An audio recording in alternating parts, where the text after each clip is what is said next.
चलिए halo alkanes और hello arenes 12th chemistry के अगले सीरीज में आगे बढ़ते हैं, है ना। बहुत इंपॉर्टेंट टॉपिक है जो पेपर में आता ही है, ठीक है। ध्यान दीजिएगा क्या क्या बता रहा हूं मैं। अभी हम लोग बात करेंगे आज रिजेंट के बारे में बात करेंगे। रिजेंट मतलब होता है अभिकर्मक। अभिकर्मक जो होता है आप लोग को पता है, जितने भी ऑर्गेनिक केमिस्ट्री हैं, जितने भी ऑर्गेनिक केमिस्ट्री में रिजेंट की आवश्यकता होती है। जिस प्रकार आपके किचन में, है ना, जब आप सब्जी बनाते हैं, है ना, सब्जी बनाते हैं तो विभिन्न प्रकार के रिजेंट का प्रयोग करते हैं। धनिया, लहसुन, मिर्ची, है ना, चिकन मसाला, करी मसाला, अदरक, है ना, जीरा और बहुत सारे मिनी प्रकार के डब्बे में रखा रहता है। उसको आप लोग यूज करते हो सब्जी बनाने के लिए। करते हैं। ठीक उसी प्रकार किसी भी केमिकल रिएक्शन को पूरा करने के लिए भी हमें लैब में बहुत सारे रिजेंट की आवश्यकता होती है। तो उन्हीं रिजेंट में मैं एक रिजेंट लेके आया हूं जिसका नाम है अभिकर्मक रिजेंट। और ये जनरली दो प्रकार का होता है। एक को बोलते हैं इलेक्ट्रोफाइल और एक को बोलते हैं हम लोग क्या बोलते हैं, न्यूक्लियोफाइल। इलेक्ट्रोफाइल जो होता है वो इलेक्ट्रॉन न्यूक्लियस होता है, इलेक्ट्रॉनों की कमी होती है। न्यूक्लियोफाइल जो होता है वो क्या होता है ना, उसमें इलेक्ट्रॉनों की अधिकता होती है। तो इलेक्ट्रोफाइल और न्यूक्लियोफाइल का एक अलग से सीरीज बनी हुई है, बन के तैयार है, उसको आप देखिएगा। डायरेक्ट मैं बात करता हूं यहाँ पर। इलेक्ट्रोफाइल में कोई प्रकार नहीं होती फिलहाल तो, लेकिन न्यूक्लियोफाइल 2 टाइप्स का होता है। न्यूक्लियोफाइल कितने प्रकार का होगा? 2 प्रकार का होता है। उसमें से एक को बोला जाता है SN1 और एक को बोला जाता है आपका SN2। तो SN1 की क्रियाविधि और SN2 की क्रियाविधि दोनों अलग अलग है और दोनों बोर्ड एग्जाम के दृष्टिकोण से पेपर में पूछा जाता है। मैं यहां पर बात करूंगा SN1 और SN2 में अंतर। क्या बात करूंगा? SN1 और SN2 में अपन क्या करेंगे, 3 अंतर पेपर में आता है, उसको लेके मैं आ रहा हूं। फिर SN1 और SN2 को अपन विस्तार से पढ़ेंगे। तो आइए बात करते हैं। हमारे पास है SN1 और SN2। सबसे पहले तो इसको हम लोग पढ़ना जान लेते हैं, इसको पढ़ते कैसे हैं। तो पर देखो इसका नाम है, कैसे पढ़ेंगे ध्यान देखिएगा। ये देखो एक लिखा है SN1। एक मतलब 1 का मतलब होता है फर्स्ट ऑर्डर। क्या बोला है? फर्स्ट ऑर्डर, या इसी बोलते हैं यूनिमोलिक्यूलर, मतलब एक फर्स्ट ऑर्डर या यूनिमोलिक्यूलर न्यूक्लियोफिलिक। और क्या बोलेंगे? S का मतलब होगा सब्स्टिट्यूशन रिएक्शन, प्रतिस्थापन। हिंदी बोलेंगे एक अणु नाभिकीय प्रतिस्थापन अभिक्रिया। याद रखिए 2 आ गया। क्या आ गया? 2 आ गया। तो 2 का मतलब होगा सेकेंड। 2 का मतलब क्या होगा? सेकेंड ऑर्डर, या सेकेंड को अपन क्या बोलते हैं? बाई मॉलिक्यूलर, है ना, सेकेंड ऑर्डर या बाई मॉलिक्यूलर न्यूक्लियोफिलिक क्या आएगा? Substitution reaction. बच्चा सीख गया आप लोग पढ़ना। तो ये एक अणु और 2 अणु या SN1 SN2 को इस प्रकार से पढ़ते हैं। अब इसका मेन पॉइंट आप लोग को जानना है। देखो यह अभिक्रिया जो होता है 2 पदों में पूर्ण होती है। क्या होती है? यह अभिक्रिया क्या करती है? 2 पदों में क्या होता है? पूर्ण होता है। आप बोल सकते हैं 2 स्टेप क्या है? ऑर्डर रिएक्शन है। तो ये 2 स्टेप ऑर्डर रिएक्शन है और ये 1 स्टेप ऑर्डर रिएक्शन है। अर्थात यह विक्रिया जो होती है 1 पदों में पूर्ण होती है। पहला अंतर ये। अब कैसे? इस एग्जांपल को देखो, पेपर में अगर लिखना होगा लिखना, नहीं मत लिखना। ये विक्रिया 2 पदों में पूर्ण होती है। कितने में? 2। RH लिया मैंने, RH लिया, ये ब्रेक को टूटेगा, यहाँ माइनस जाएगा, यहाँ पॉजिटिव आएगा। ये वाला पहला स्टेप हो गया।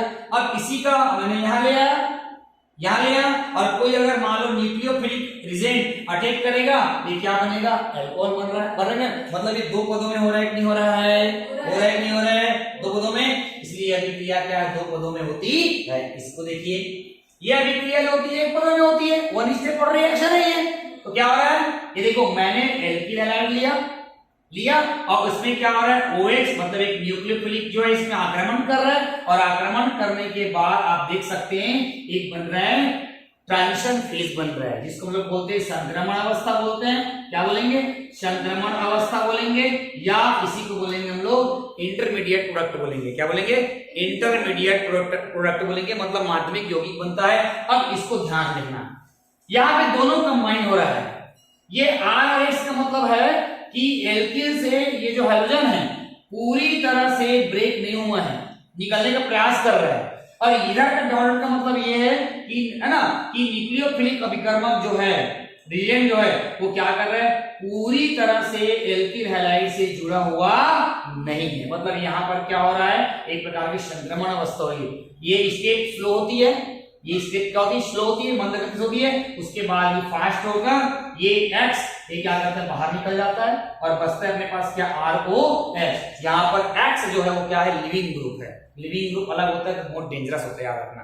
तो समझ में आ गया। टू स्टेप एक कैसा स्टेप है, जैसे रोटी जब बनाएंगे आप तवा में, अगर पिसान जो भी उसको रख दोगे डायरेक्ट रोटी नहीं बन जाता है। पहले आप इसमें क्या करोगे, पानी डालोगे, पानी डालने के बाद उसको पूरा क्या करोगे, मेलोगे, मेल के क्या करोगे, लोई बनाओगे। उसके बाद देखना जब गीला हो जाता है, आटा गीला हो जाता है, तो आप लोग क्या करते हैं, फुस करते हो, नहीं करते हो, करते हो ना। तो वहां पर लई बनता है, फिर उसके बाद तोड़ के गोल गोल करते हो, फिर बेलना मारते हो, फिर उसके बाद तवा में डालते हो, क्या बन जाता है, रोटी बन जाता है। ये उसी का आपका इंटरफेस अवस्था है।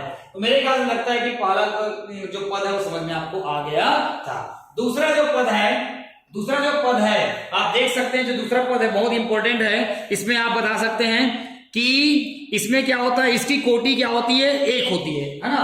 इसमें है ना, यहाँ क्या हो रहा है, इसकी कोटि, इसकी जो अभिक्रिया की जो कोटि है, अभिक्रिया की क्या है, अभिक्रिया इसकी कोटि क्या होती है, इसकी कोटि क्या होती है, एक होती है। इसकी कोटि क्या होती है, एक होती है। क्या होती है, एक होती है। अब कैसे एक होती है, देखो जब कोई इसकी कोटि एक होती है, मतलब ऑर्डर से एक, क्योंकि हमने एक ही लिया है, देखो एक ही लिया है, मतलब इसकी कोटि क्या होगी, एक। और यहाँ पर क्या लिखेंगे हम लोग, इसमें सेकंड नंबर में क्या लिखेंगे, ध्यान देना, सेकंड में क्या करेंगे, इसकी जो कोटि होगी, इसकी जो ऑर्डर होगी, वो ऑर्डर क्या होगी, इसकी ऑर्डर क्या होगी, 2 होगी। क्या होगी, इसकी ऑर्डर क्या होगी, 2 होगी। क्यों 2 होगी, देखो ये 1 हो गया और आपका कितना हो गया, 2, दिख रहा है, ये 2, इसलिए क्या होगी, इसकी कोटि क्या हो जाएगा, 2। क्लियर हो गया, 2 पॉइंट क्लियर। तीसरी पॉइंट वेरी इंपॉर्टेंट टॉपिक है, तीसरा पॉइंट है कि इसमें अभिक्रिया की जो कोटि होती है, अभिक्रिया की दर होती है, रेट ऑफ जो रिएक्शन होती है, ये रेट ऑफ जो रिएक्शन होती है वो सबस्ट्रेट के डायरेक्टली प्रोपोर्शनल होते हैं। क्या होते हैं, डायरेक्टली क्या होंगे, प्रोपोर्शनल होंगे। मतलब अभिक्रिया की जो दर है, अभिक्रिया की दर है वो अभिकारक की सांद्रता के क्या होती है, सीधे समानुपाती होती है, या उसको बोल सकते हैं रेट ऑफ रिएक्शन जो होती है वो क्या होता है, सबस्टेंट की क्या होता है, समानुपाती होता है। क्लियर हो गया, मतलब ये जो प्रोडक्ट बनेगा वो इसके ऊपर डिपेंड करेगा बोल रहा है। लेकिन यहां पर क्या होती है, इसमें तीसरा नंबर क्या होता है, आप देख सकते हो कि रेट ऑफ जो रिएक्शन है वो डायरेक्टली प्रोपोर्शनल होते हैं किसके, सबस्टेंट के होंगे ही, सबस्टेंट तो होंगे, लेकिन उसके साथ साथ किसके ऊपर डिपेंड करेगा, न्यूक्लियोफिलिक रीजन। देखो ये तो इसके ऊपर डिपेंडेबल है, ये इसके ऊपर डिपेंडेबल है, बट लेकिन जब इसके साथ अटैक करेगा, मतलब न्यूक्लियोफिलिक है ना आएगा, तो ये रिएक्शन जो होता है उसकी भी क्या हो जाएगा, समानुपाती हो जाएगा। मतलब बोल सकते हैं कि आप अगर सब्जी बना रहे हैं, हमारी भाई जिसको बनाना बोलते हैं है ना, अगर बनाएंगे तो उसमें आप चिकन मसाला नहीं डालेंगे, लेकिन और जो सब्जियां हैं उसमें अगर आप डालेंगे तो स्वाद उसका क्या हो जाएगा, बढ़ जाएगा। मतलब इस रिएक्शन में अगर आप न्यूक्लियोफिलिक आएगा तो रिएक्शन बहुत ही सन्नाटेदार और एकदम आकर्षक रेंज में होगा। तो क्या लिखा है, रेट ऑफ रिएक्शन सबस्टेंट अर्थात न्यूक्लियोफिलिक जो विकर्मक है उसकी भी सांद्रता के ऊपर क्या करता है, निर्भर करता है। ये 3 जो अंतर मैंने बताया बहुत बेहतरीन तरीके बताया, इसको याद कर लेना। चौथा जो अंतर बता रहा हूं मैं आप लोगों को, चौथा में क्या होता है, इसमें कार्बोकेटाइन की स्थायित्व को ध्यान में रखा जाता है। मतलब इसमें जो है कार्बोकेटाइन, क्या बोल रहा हूं मैं, कार्बोकेटाइन जो है, कार्बोकेटाइन के स्थायित्व को, इसको बोल रहा है के स्थायित्व को क्या करता है, ध्यान में रखा जाता है।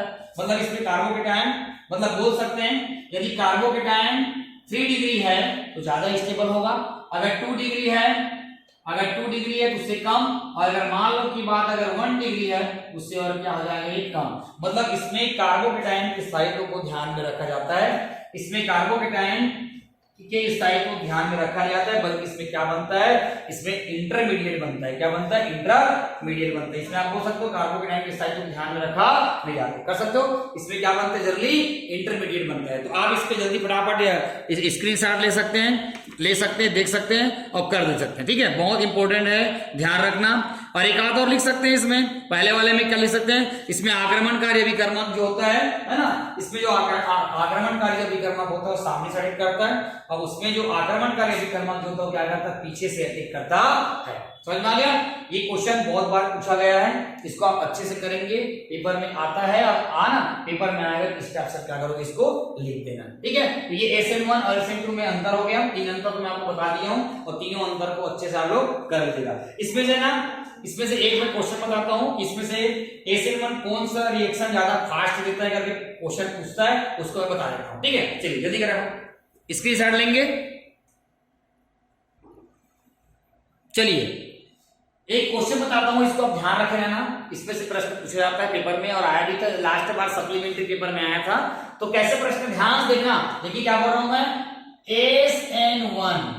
SN1 जो है डायरेक्टली प्रोपोर्शनल टू क्या करेंगे, 3 डिग्री, ध्यान देना 2 डिग्री एंड 1 डिग्री कार्बोकेटायन, ध्यान देना क्या बोल रहा है, ध्यान से देखिएगा इस पॉइंट को। SN1 जो होता है वो 3 डिग्री 2 डिग्री 1 डिग्री कार्बोकेटायन के ऊपर डिपेंड करता है। मतलब जो 3 डिग्री कार्बोकेटायन होगा वो कंपाउंड सबसे ज्यादा SN1 फास्ट रिएक्शन देगा। अब वो कैसे देगा मैं आपको बताता हूं, पेपर में एक बार आया था।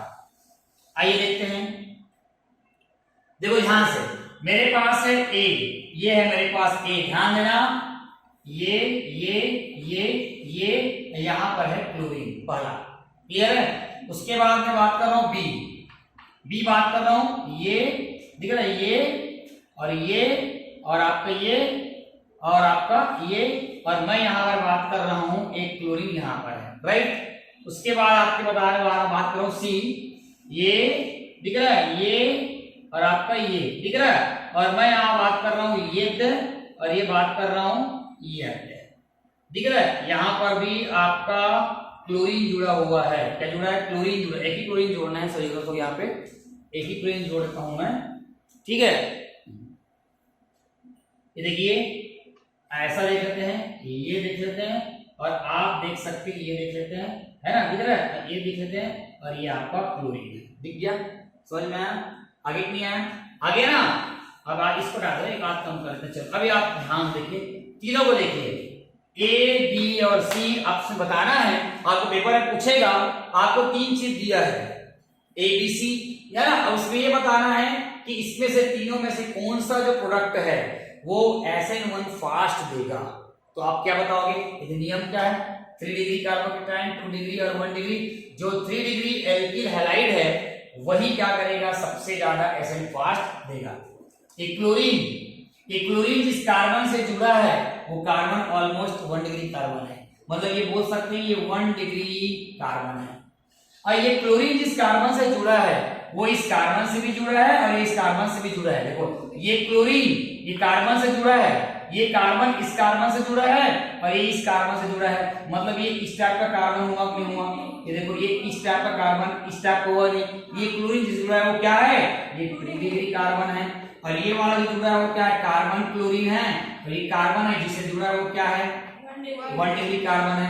और ये क्लोरीन जिस कार्बन से जुड़ा है, ये देखो कार्बन कार्बन कार्बन, राइट, और ये जो कार्बन इधर भी कार्बन है, यहाँ पे क्लोरीन देखो, ये कार्बन ये भी कार्बन ये भी कार्बन दिख रहा है, और ये क्लोरीन से जुड़ा हुआ है। ये क्या ऑलमोस्ट क्या 3 डिग्री कार्बन है, इसलिए 3 डिग्री कार्बोकेटायन इस क्या करेगा, मोर फास्टेट SN1 क्या करेगा, रिएक्शन देगा। तो आपको आंसर क्या हो जाएगा, सॉल्यूशन क्या हो जाएगा, इसका सॉल्यूशन आएगा, इसमें आएगा सबसे पहला आएगा C आएगा, उसके बाद क्या आएगा B आएगा, उसके बाद क्या आएगा आपका A आएगा। क्लियर हो गया, आंसर क्लियर हो गया। मतलब 3 डिग्री कार्बोकेटायन वाला जो रहेगा वो SN1 फास्ट ज्यादा देगा हेलो एल्केन के, है ना एनसीईआरटी एग्जाम्पलर में ये प्रश्न दिया हुआ है। SN1 फास्ट कौन देगा, जो 3 डिग्री रहेगा, उससे कम 2 डिग्री और उससे कम क्या होगा आपका 1 डिग्री। तो इसको अच्छे से करिए, बहुत इंपॉर्टेंट क्वेश्चन है, और पूरे वीडियोस को देखिए। अगर कहीं पर भी कोई दिक्कत आता है, कोई शब्दों में कोई चूक हो जाता है या डाउट आता है, यकीन मानिए आप मुझे दिए गए नंबर पे 9098459585 पर सीधा व्हाट्सएप कर सकते हैं, सीधा फोन करके पूछ सकते हैं इसका उत्तर कैसे होगा, क्या होगा। और किसी भी प्रश्नों का उत्तर जानना है तो मुझे व्हाट्सएप कर दो, मैं आपको उसका उत्तर आपका नाम लेके आपको भेज दूंगा, ठीक है। तो मेरे साथ बने रहिए बच्चों, और कोशिश करते हैं कि मार्च से फरवरी तक जो है आपके पूरे टॉपिक्स को मैं अच्छे से क्लियर कर दूं और आपके साथ, है ना, बेहतर परीक्षा परिणाम में आपका मैं साथ दे सकूं। Thank you so much. आप देख रहे थे आरसीसी क्लासेस, दुर्ग की नंबर 1 केमिस्ट्री क्लासेस के साथ आप जुड़े थे, इसके लिए बहुत बहुत धन्यवाद। थैंक यू सो मच बेटा। 15 मिनट